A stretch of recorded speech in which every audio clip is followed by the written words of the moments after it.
एक बहुत ही पुरानी कहावत है कि there are enough resources for everyone's need but not for everyone's greed. और सेम ऐसा इस बुक के साथ है जिसका नाम है the richest man in Babylon. इस बुक के अंदर भी सेम इसी तरह से आपको कुछ सीक्रेट्स बता रखे हैं जिनकी वजह से you can make money for your needs.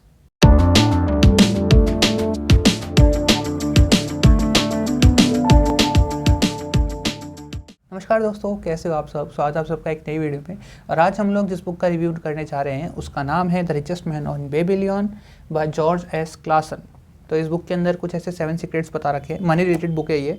इसके अंदर मनी से रिलेटेड कुछ ऐसे 7 फैक्ट्स या अपन बोल सकते सीक्रेट या लॉज ऐसे कुछ बता रखे हैं जिनकी वजह से आपके लिए मनी को कैप्चर करना आसान हो जाएगा। अब ये जो पूरी बुक है वो टोटल 7 लॉज के अराउंड है और उन लॉज को और भी डिटेलली डिस्क्राइब करने के लिए पूरी बुक को 130 पेजेस के अंदर लिखा गया है। इस बुक के अंदर काफ़ी सारी हेल्पफुल टिप्स और बीच में कोटेशंस भी आपको मिलती हैं जिनसे आपको उन लॉज को और भी बेटर समझने में हेल्प होती है। आप इसको कोई ऐसे रूल बुक टाइप मत लेना, बिल्कुल भी ऐसे साउंड नहीं करने वाली है। आपको स्टोरीज ही लगेंगी इसके अंदर।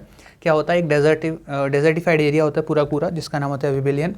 वहाँ पे कुछ भी नहीं होता लेकिन फिर भी वहाँ की जो वेल्थ होती है, वर्ल्ड में सबसे ज़्यादा वेल्थियस्ट सिटी होती है वो। ऐसा क्यों होता है? तो जो वहाँ का एक आदमी है, किंग है वहाँ का, वो वहाँ के सबसे रिचेस्ट आदमी को बुलाता है और उनको बोलता है कि यार आप जितने भी शहर के और लोग हैं उनको अपने सीक्रेट्स बताओ कि आप भी एक नॉर्मल वर्कर हुआ करते थे, हैंडफुल वर्कर, आप इतने रिच हुए कैसे।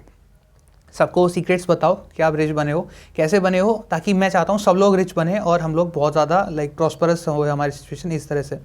तो वो आता है और फिर उनको स्टोरीज़ के माध्यम से धीरे धीरे करके स्टोरीज़ के मीडियम से वो चीज़ें समझाना स्टार्ट करता है। तो स्टोरीज़ ही हैं, स्टोरीज़ के बीच में आपको कहीं कहीं पे मोरल्स और कोटेशंस मिलेंगे और उनको अगर आप यूज़ करते हो, इम्प्लीमेंट करते हो अपनी लाइफ के अंदर तो आपको बहुत ज़्यादा हेल्प मिलती है इन फील्ड ऑफ मनी।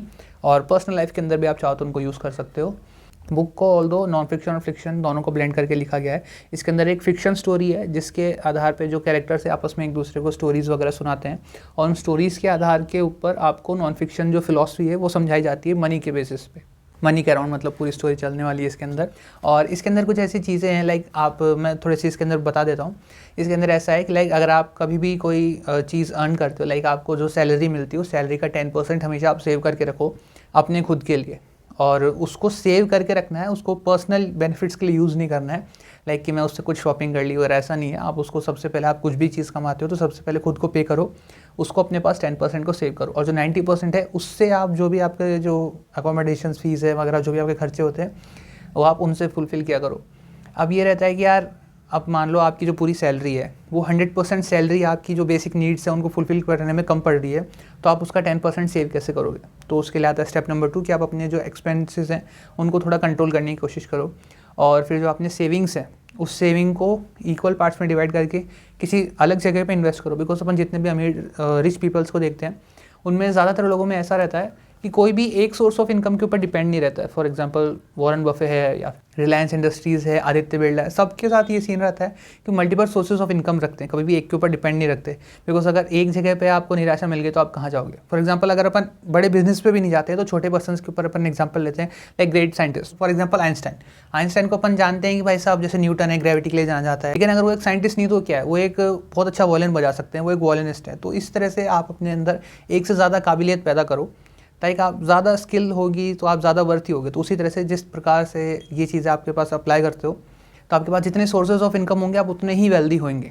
और जैसे अगर आपने रिच डैड पुअर डैड वाली बुक पढ़ी है तो उसके अंदर जो मेन चीज़ बताते हैं रॉबर्ट टी कियोसाकी, वो ये बताते हैं कि आपको जो पैसा है उसको काम करने पे लगाना चाहिए। आप खुद काम करते हो पैसे के लिए एक बार, फिर आपने उसको कलेक्ट कर लिया तो आप उसको पैसे को लगाओ काम करने पे, आप उनको इन्वेस्ट करो।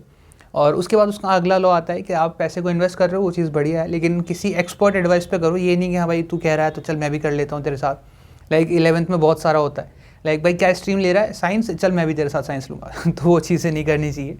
खुद के साथ कर ली आप जब बच्चे थे, लेकिन अब वो चीज़ आपको शोभा नहीं देती हैं, तो वो चीज़ें आप करो नहीं, तो करने से बचो, ज़्यादा अच्छा है आपके लिए।